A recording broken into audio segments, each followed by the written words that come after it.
দীর্ঘ সময় লাইনে দাঁড়ায় রয়েছি, আমরা ভালো সেবাও পাইতেছি না।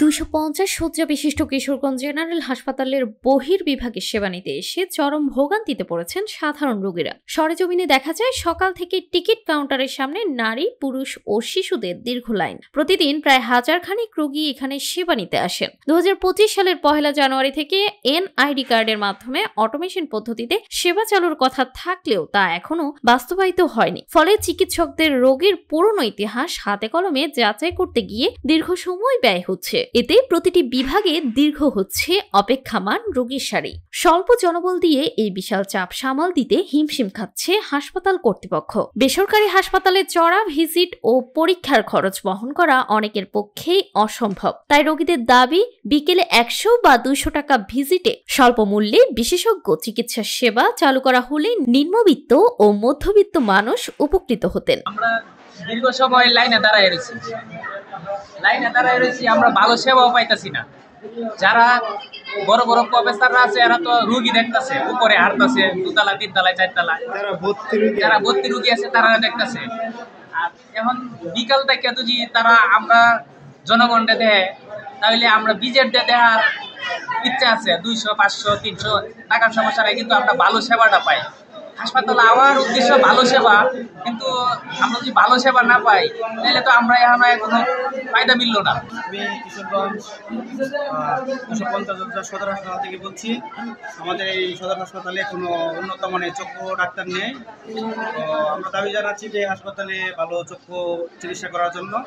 বিশেষ করে আমাদের এই কিশোরগঞ্জ সদর এই হসপিটালে অনেক রোগীর প্রচুর চাপ, যার জন্য আমার যেতে হয় বাজিতপুর বা প্রাইভেট হসপিটালে। তো সাধারণ মানুষের তো এরকম কোনো সামর্থ্য নেই যে 1000-1500 টাকা ভিজিট দিয়ে ডাক্তার দেখাবে বা পরীক্ষা নিরীক্ষা করা যায়। একটা রোগী দেখাতে গেলে প্রায় 4-5 হাজার টাকা খরচ হয়।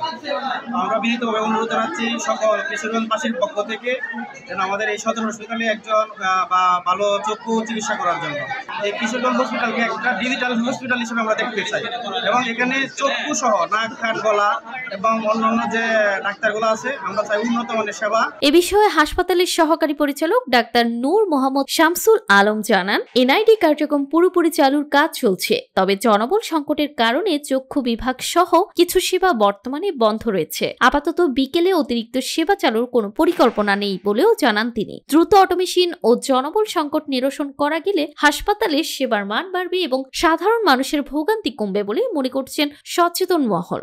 আমাদের হাসপাতালে জনবল সংকট, ডাক্তার বিভিন্ন ডিপার্টমেন্ট চক্ষু বন্ধ আছে। তারপরে মেডিসিন মাত্র একজন কনসালটেন্ট, 2জন কনসালটেন্ট, সার্জারিতে মাত্র একজন, আর মেডিকেল অফিসারও কমে গেছে অনেক, কার্যক্রম বেশ কষ্ট আছে। আর এনআইডি নিয়ে আমাদের হাসপাতালে ভর্তি ইনডোর আউটডোর সবই করার কথা। এখনো আমরা চেষ্টা করছি, কিন্তু এটা পুরোপুরি বাধ্যতামূলক করতে পারতেছি না নানা কারণে। কারণ আমাদের অটোমেশন প্রোগ্রাম চালু আছে আমাদের হাসপাতালে, এনআইডি ছাড়া আমাদের কাজ চলে না, কিন্তু আমরা 100% পাচ্ছি না। কিছু কিছু ডিপার্টমেন্টে আমাদের এনআইডি লাগে। সেটা হলো যদি কেউ সংস্কার ডিপার্টমেন্টে সাহায্য চায়, যদি কেউ ভায়া করতে চায়, ভায়ার মধ্যে টেস্ট আছে, আর যদি কেউ পিএনসিডি সেবা নিতে চায়, হ্যাঁ এলসি সেবা নিতে চায়, তখনই ভাইয়া এই এনআইডি কার্ড সুবিধা।